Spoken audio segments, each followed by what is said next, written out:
हळद घेतली पण पिवळी धम्मक दिसेल. Hello everyone. सो मी ना आज हायड्रा फेशियलचा व्हिडिओ पाहिला होता.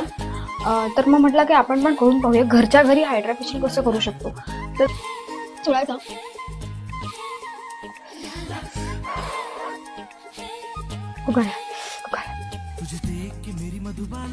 स्पून्स पण मिळतात छोटे, त्यामध्ये बर्फ पाणी स्टोर करून फ्रीजमध्ये ठेवायचं असतं.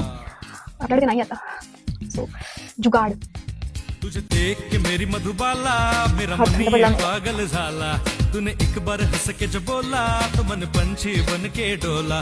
तूने मन का द्वार जो खोला मन का मा तू नच गेला. खूप छान वाटतंय, मला खूप फ्रेश असं वाटतंय आणि खरंच हे काम करते यार. फक्त बर्फ चेहऱ्यावरती थोडं वेळ चोळायचं आणि तुम्हाला वाटेल कॉफी घ्यायची आहे किंवा हळद घ्यायची आहे किंवा टोमॅटोवरती कॉफी टाकून तुम्ही तेही स्क्रब करू शकता. फक्त कॉफीने स्क्रब, तुम्हाला कुठलंही घरगुती जे जमेल ते वापरू शकता. माझ्याकडे हळद अवेलेबल होती त्याच्यामुळे मी हळद घेतली आहे, पण मला खूप छान वाटलं. तुम्ही नक्की ट्राय करून बघा. Bye bye.